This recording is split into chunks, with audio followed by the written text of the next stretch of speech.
చిన్నోడా, నీ వయసు ఎంత నాన్న? నీ వయసు ఎంత నాన్న? 11. ఎందుకు నాన్న బాప్తీసం పొందాలనుకుంటున్నావు? నీ పాపాలను తొలగించడానికి యేసుప్రభు నీ కోసం ఏం చేశాడు నాన్న? నా కోసం రక్తం ధారపోశాడు.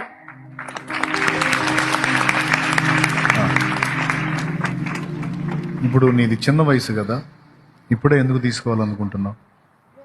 రేపు నేను ఉంటానో ఉండనో నాకు తెలీదు, అందుకనే దేవుడి సన్నిధిలో బాప్తీసం తీసుకుంటున్నాను.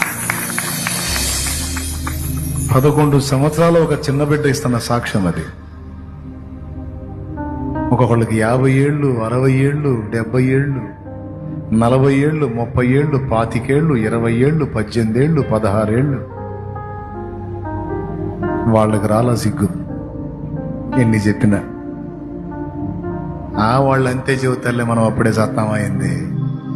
ఆ 11 ఏళ్ళ చిన్నోడికి వచ్చింది. ఇంకొక చిన్నోడు ఉన్నాడు, వాడిని అడుగుదాం. చిన్నోడా, నువ్వు ఎందుకు తీసుకోవాలనుకుంటున్నా నా బాప్తీసం? పాపాలని కడుక్కొని పరిశుద్ధుడు అవ్వటానికి. పాపాలు కడిగేసుకొని పరిశుద్ధుడు అవ్వటానికి. పాపాలు కడగబడకపోతే ఎక్కడికి వెళ్తావు నాన్న? స్వర్గంకి వెళ్ళిన తర్వాత. పాపాలు కడగబడకపోతే నరకంకి. అద్దుగో, వాడికి అర్థమైంది. పాపాలు కడగబడితే పరలోకానికి. మనకు పరలోకం ఇవ్వటానికి, నరకం నుంచి మనల్ని కాపాడటానికి యేసయ్య మన కోసం ఏం చేశాడు నాన్న? ప్రాణం పెట్టాడు. నీ వయసు ఎంత? 11. ఇంకొకటి వీడు, వాడికి 11. యేసయ్య సిలువలో చనిపోయి అంతేనాడు, మళ్ళీ లేచాడా? తిరిగి లెగిచాడు 3వ రోజు. మూడో రోజు తిరిగి లేచాడు. 2వ రాకడలో రాబోతున్న వాడెవరు? యేసయ్య. అవునా? మరి నువ్వు 11 ఏళ్ళోడివి కదా, ఇప్పుడే ఎందుకు తీసుకుంటున్నావు? పెద్దయినాక తీసుకోవచ్చుగా. నువ్వెందుకు తొందరపడ్డావు నాన్న?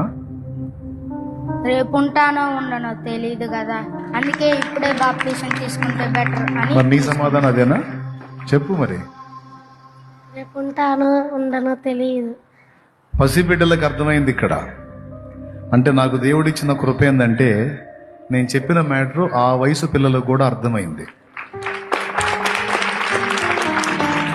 నాకు అర్థం కాలేదని తప్పించుకోవటానికి లేదు. రేపు ఉంటావన్న గ్యారెంటీ నీకు లేదు. పసిబిడ్డలకు అర్థమైన విషయం నీకు అర్థం కాకపోతే ఇక నీ కర్మకి ఎవడు బాధ్యుడు? నువ్వు నశిస్తానంటే నేను చేయగలిగింది ఏముంది? నీ ఇష్టం. ఇప్పటికే చాలా టైం పోగొట్టుకున్నావు.